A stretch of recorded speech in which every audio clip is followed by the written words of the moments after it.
আরে রামু, এত সকালে আবার মাঠে? বউ ছেলে কিছু বলছে না? কাজ না করলে পেট ভরবে না।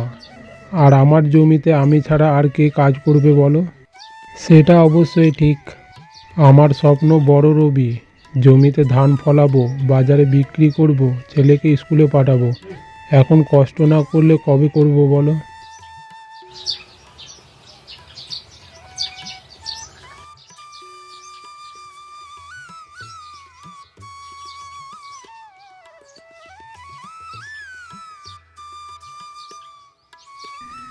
তোমার কষ্ট দেখি রামু, কিন্তু কখনো তো ফল পাই না।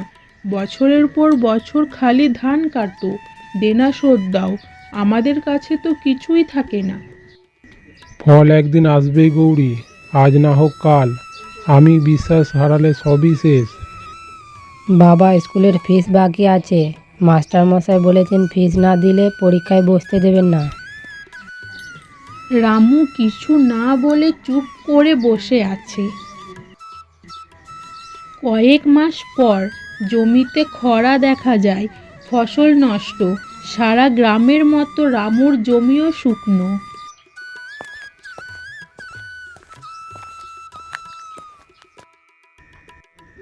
রামু, সরকারি সাহায্যের তালিকায় তোমার নাম ওঠেনি।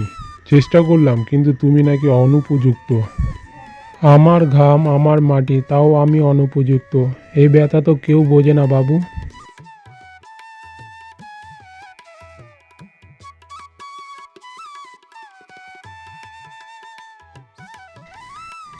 রাতের বেলায় রামুর স্ত্রী আর ছেলে ঘুমিয়ে পড়েছে।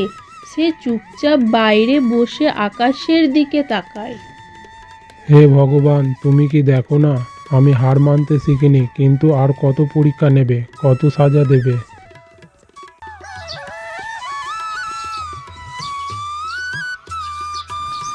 পরের দিন সকালে শহরের দিকে রওনা দিল রামু।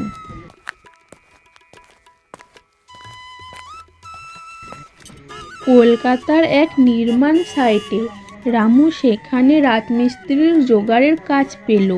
প্রতিদিন 10-12 ঘন্টা কাজ, দিন শেষে নগদ মজুরি সে সঞ্চয় করছিল।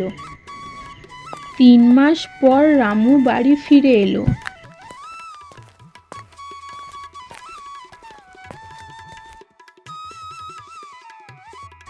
তোমাকে ছাড়া এক মুহূর্ত ভালো লাগেনি, কিন্তু এতদিন কোথায় ছিলে?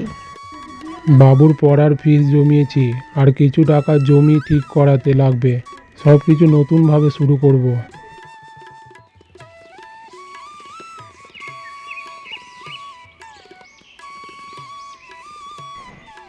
সে গ্রামের এক বৃদ্ধ কৃষকের পরামর্শে জমিতে বাঁধাকপি লাগিয়েছে।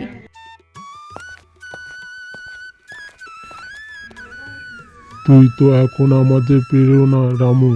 তোর পরিশ্রম একদিন ফল দেবে, দেখিস। কাকু, আমি তো হাল ছাড়বো না। জমিটা আমার, ঘামটা আমার, ফলে তো অধিকার আমারও হবে।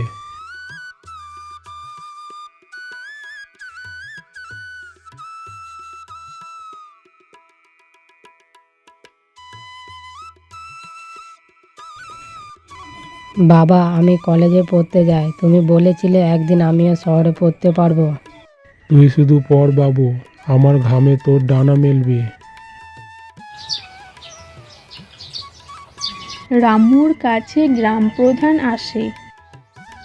রামু, তুমি একজন কৃষক নয়, তুমি হলে পরিশ্রমের প্রতীক, আমাদের নতুন প্রজন্মের অনুপ্রেরণা। আমি কিছু করিনি বাবু, শুধু বিশ্বাস হারাইনি। আমি জানতাম কঠোর পরিশ্রম কখনো ব্যর্থ হয় না। আজ আমাদের ঘরটা আলোর মতো রামু। হ্যাঁ গৌরী, এই আলো আমাদের ঘামের দাম, এই আলো কঠোর পরিশ্রমের জয়।